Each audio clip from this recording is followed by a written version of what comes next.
To my troubled Tinder date, let's not meet again, I met a guy on Tinder, and we really started to hit it off. We'd been chatting for a few weeks, and even discovered we had a few mutual friends. I was pretty intoxicated one night, was feeling social, and decided to call an Uber to his place. Once I got there, we talked outside for a while, and ended up vibing even better in person. I opened up to him about my health problems, and he opened up to me about his older sister who had passed away from a similar condition to mine. I was curious about his sister, but I definitely didn't want to pry. We walked into his house and it smelled like 1,000 dead rats were rotting under the floorboard. I was still pretty drunk, so I tried to forgive it because hey, sometimes animals die under a house, or in the walls, and there's nothing you can really do about it. I start to look around, and the whole house looks like a cluttered storage unit. He takes me to his room, which is seemingly normal, kind of feminine, but that's cool, and we hook up. I ended up falling asleep there, and woke up around 10 a.m. to the stench of death. I opened my eyes, feeling very sober, and started to look around the room. I noticed that only girls' clothes were hung in his closet. I start to assume I've possibly been cheated with. Then I see a giant black binder on his nightstand. When he woke up, I decided to jokingly ask him what's in that giant binder. Turns out, it was every single episode of Golden Girls printed out.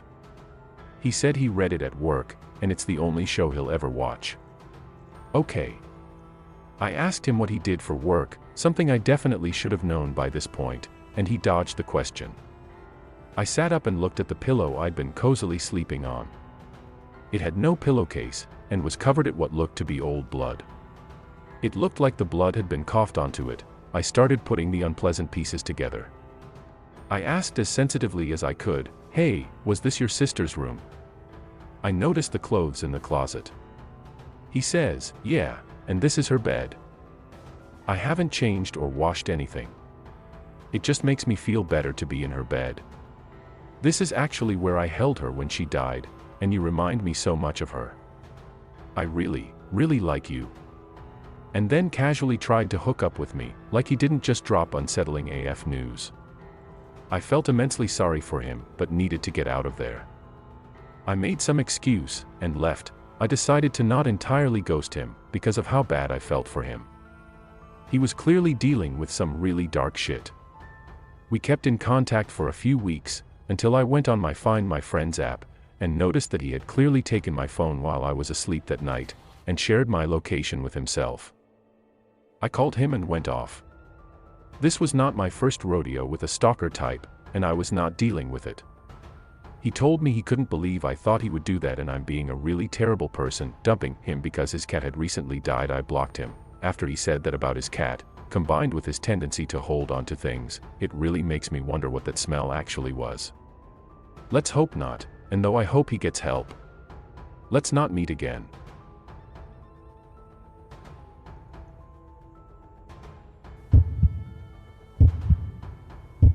Tinder gone wrong. This was over a year ago, so I'm safe now. I had broken up with my now ex back in January 2019, my doing. I was angry at everything and had joined Tinder. Talked to a guy that seemed pretty cool, and was quite attractive. I talked to him quite a bit, took a lift down to where he lived. Now, his dad had passed away not too long ago, so he moved back in with his mom to help out. I found that very sweet, and so I thought nothing of it. We took a lift to Walmart and to the liquor store as his mom had requested some wine. I had bought a pizza to bake at their home to make a decent impression, and had purchased her wine, which she gave me cash for despite my protests. Again, trying to make a good impression. This home was gorgeous. They had an old-time wide jukebox and the freaking sink taps in the bathroom were installed in the mirrors. Water flowed from a spout eye in the friggin' mirrors. His mom was as sweet as Southern tea and seemed to have taken a liking to me. Cool, so this guy had been messaging his lesbian best friend, C, and explained that he had helped her out after she broke her ankle and such. Again, I thought, what a nice guy. We drank, we had sex, everything was cool. I had told him I had borderline before we met up, and had warned him I had scars from previous cutting incidents but nothing recent. He was fine with it and understood. The next morning I had an interview at a major company's call center, and his mom offered to drive me. Such a sweetheart. I did great in the interview and was offered the job. I immediately texted this guy to tell him the good news, so one day when I was home and had slept for about 8 hours I wake up to a dozen text messages and over 20 Facebook messages from him. It ranged from, "Hey, how's it going?" to, "Fuck, it's hard to say this." I had seen how the messages progressed as I quickly scrolled through and saw the one that says, "I have a picture of it still, those cut marks on your arm, yeah." I wouldn't have dated a cutter anyway. Most of them are fucking pathetic that need to get some serious fucking help. Might as well keep doing that since it seems to be your only friend. What the actual fuck? I blocked him. Then I posted it to my FB page so if anyone knew him they could know what he was actually up to. I get a friend request from his lesbian best friend, C. She filled me in. She is not a lesbian, she had just broken up with him hours before befriending me, so they were still dating when he had me over, and he told her I was a lesbian. Also, that he goes by his middle name. I had done a basic search with the name he provided, and on his FB page, to make sure he wasn't a felon or some shit before meeting him. Well, when I did the search with his real first name, sure as shit. So many charges including child pornography. He had been stalking her, pinging her phone location and messaging her shit like, "Oh what, you're not gonna leave your house," and he told her to kill herself. She had gotten the cops involved. She had sent me screenshots of the messages he was sending. We talked a bit more, and while I'm not a medical professional, it was kinda clear something was wrong. He was lying, manipulative, aggressive, angry, and obviously his moods would flip faster than mine. I offered to send her what I could of the messages in case she could use them to build a case against him. Shortly after, I get a friend request from a name I don't recognize, something generic like Mike. Then I get a message, "Hey, it's Jay, how's it going? How's your job at insert big company name I had been hired at that his mom drove me to interview at." I was freaked out. He knew where I worked. The building was secure, but the parking lot not so much. I got pepper spray and called my dad who has been in the police force and such since before I was alive. He advised to not carry a baseball bat because if it was wrestled from me it could be used against me, but pepper spray was a decent choice. He also said that while online bullying isn't something the police can do much about, if he messages me again it goes into the harassment area and it needed to be reported ASAP. I was getting off work after midnight and I was scared shitless. I parked as close to the building as possible, pepper spray in hand. Fortunately I haven't ran into him since. I do not want to meet with him again. I've also moved since and changed jobs. If it sounds too good to be true. You smell Jewish. A Tinder date. So I downloaded Tinder when I was 18, and being single in a big city, I ended up going on a lot of fun dates. One guy really caught my attention because, well, he was really attractive. We chatted a bit, and I felt pretty into him, so I decided we could meet for coffee. He was sweet, charming, and we had a great conversation about school, art and music.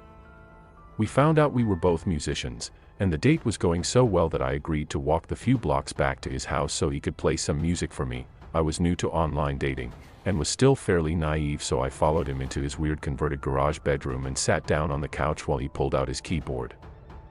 He played for a while, and I started getting a little antsy. He was super into the music, and kinda getting aggressive with the keyboard. He was slamming keys down and making these weird noises, so I shot up out of my seat and told him that I should get going soon. He totally went back to normal, his tone changed and his posture became less hunchbacked, so when he apologized for getting carried away I agreed to sit back down on the couch so we could talk more. He came and sat down next to me, and we went back to our earlier conversation. He seemed back to normal and nice, so when he asked if he could kiss me, I agreed. He leaned in toward me and I closed my eyes waiting. And I waited but didn't feel his lips. So I opened my eyes a peek and saw him staring at me. I threw my head back surprised, but he had snaked his hand back toward my hair and interwoven his fingers so I couldn't move. He then inhaled deeply and told me, "You smell like you're Jewish. I can tell because you smell like my aunt's house." I was totally freaked out at this point, partly because yes, I am Jewish, and tried to wiggle away from him, frantically stating that I had to go. He then jumped on top of me, and to my horror started sobbing, yelling that he's so sorry he made me uncomfortable. His body weight was completely preventing me from moving, so I forced myself to rub his back. I told him that I wasn't uncomfortable at all, and that he was really sweet. He made me promise over and over again that I'd see him again before finally getting up off of me. I moved to the door and tried calmly to tell him that I really needed to go. He was blocking my way, and all I could think of was that I needed him to let me leave. I couldn't fight him off. He told me I needed to kiss him before I could leave, and I quickly pecked him on the lips. He smiled at me, and I was glad that he didn't expect more. "Call me, please." "I think that went well," he said, as he opened up the garage door and I scurried out. I called my mom and started crying as soon as I was far enough away. She called me a cab home, and I blocked him from every way we had contacted each other. I saw him once after that on campus, and that was enough for me. So I hope we never meet again. I almost had to shoot someone on my first Tinder date. I was 21, recently became a police officer, and was also recently dumped. So my friend suggested Tinder. As a 21-year-old and new cop, I had the "I'm invincible and I can take on anyone" mentality. I matched with a very good-looking, out-of-my-league female. We chatted, and eventually set up a date to meet. She said she had a great open field to look at stars and hang out, and we could meet up at her house. So the night came. I was excited, and she seemed to be excited when I picked her up. She guided me to the field, and it looked nice. Open space, woods, deer, and other wildlife. In the field, I noticed really dim headlights in the distance. Then, the van started driving towards us, and pulled up in front of us, almost close enough to block me from going forward. I told her to stay in the car and I'll go say hi. I grabbed my flashlight I had in the car, and walked up. In the front driver's side of the van, there was a decently sized man. I asked him what's going on and if he could back his car up a little bit. He was very polite, said he was the owner of the property, and said he didn't mean to scare us. He told me he's been having trouble with poachers on his property and just wanted to make sure we weren't going to be shooting at anything. I assured him we only came out to look at some stars and wildlife. He was perfectly okay with that. Told me to have a nice date, and drove away. After that, the girl was texting non-stop. Around an hour later, I saw headlights coming towards us again, this time at a really fast pace. We hopped in the car and I moved it to a more defensive position. The same man came close enough to almost hit my car. She hopped out of the car at that point and ran towards the guy. I immediately knew I was fucked. I got out, and gave them commands to back up and get on the ground. Neither of them complied. Obviously. He then proceeded to charge me, and knock me to the ground. Luckily, I was able to get him on his back and get up. I saw my date grab a metal pipe from the van. She told me they had a gun, and to give them my money and truck, and I won't get hurt. Of course, with my "I'm invincible" mentality, I said no. She started to cry and saying they didn't want to hurt me. He then started to go back towards the car. At that point, I told them I was a cop, drew my concealed firearm, and to lay on the ground. After a moment of shock from all of us, they complied. I was able to call 911, tell them my name and badge number. I had two at gunpoint, and needed backup immediately. I gave our dispatcher the best directions I could to this field. While on the phone, they both fled, again. Stupid new cop young guy mentality. I chased them. I took off after the man, who ran into the woods around the field. I chased him for maybe 30 seconds and heard 3 loud pops, and saw muzzle flash. My "I'm invincible" mentality went right out the window. I ran like hell back towards my car and peeled the hell out of there. I went back to the area I picked her up in, called dispatch again, and had officers come to that location. Of course, the first officers to pull up was my sergeant and my field training officer. Of course, they were both completely understanding and didn't give me any shit about it at all. The most used words were "dumbass" and "stupid fucking rookie." I hopped in their car and went towards the field. Luckily, the van was still there. I was told to shut my mouth and only come out if they start getting shot at. They cleared the area and started looking in the van. They found meth right on the center console and searched the car. What scared me the most was when my field training officer and sergeant came back to the patrol car, let me out and told me to come look in the back of the van. Both of them were pale, looked horrified. I went to the back of the van, where there were several knives, duct tape, lighter fluid, a decent amount of rifle ammunition, handcuffs, and what looked to be dried blood. In the front seat passenger side, we found an AR-15 style rifle and 2 more handguns. We called for immediate backup and detectives. When they investigated the blood, it turned out it wasn't blood. The plates had been stolen, and the van was a reported stolen. I still get shit about the whole encounter, but luckily no one got hurt. I will never use online dating again. Ever. Tinder date nightmare, lesbian edition. So I had just gotten out of a pretty significant relationship with someone of 4 years, nearly engaged and moving in together, etc., when things fell apart. I took a good amount of time to be on my own and get my shit together again, when my friends began encouraging me to get back out there. Needless to say, I really wasn't wanting anything at that point, nor looking for anything. But they insisted that I at least just go out on a few casual dates, for practice. Just to kind of get my skills back up for when I was ready. I think they were honestly just worried because I had become quite hermetic, so I matched with this girl, who's home from college for the summer. She's a little out of the way from me, but was eager to meet, seemed really interested, was even willing to come to my area, etc. I really wasn't all that interested to be truthful, but my friends again encouraged this, you know, practice, whatever that means. A date doesn't mean commitment. Whatever. I want to be very clear though, that I was extremely honest and explicit with her that I was not looking for anything serious, or anything really at all. I was very forthcoming that I had gotten out of something serious, and I was just kind of encouraged to explore. She persisted and still wanted to meet, so we agreed to a casual lunch in a sports bar that week. I get there, and she was already waiting for me. I was a bit put off by how much different she looked than her pictures. Not trying to sound shallow or anything, but her pics from Tinder easily had to be at least 5 years old, which I verified based on tattoos she had in person, versus ones she didn't in pics. So I was a bit thrown off by that. I wasn't the least bit attracted to her, but I was there to just have new experiences anyway, right? No big deal. I felt so bad, because the entire time she seemed so incredibly shy and awkward. I even noticed her hand shaking when she reached for her glass, which I found endearing honestly. So I did my best to get her talking and try to help her feel more relaxed. I asked her questions. And chatted about things I figured you chat about on dates, where she grew up, music she's into, school she goes to, major etc. All to which I literally received one-word answers.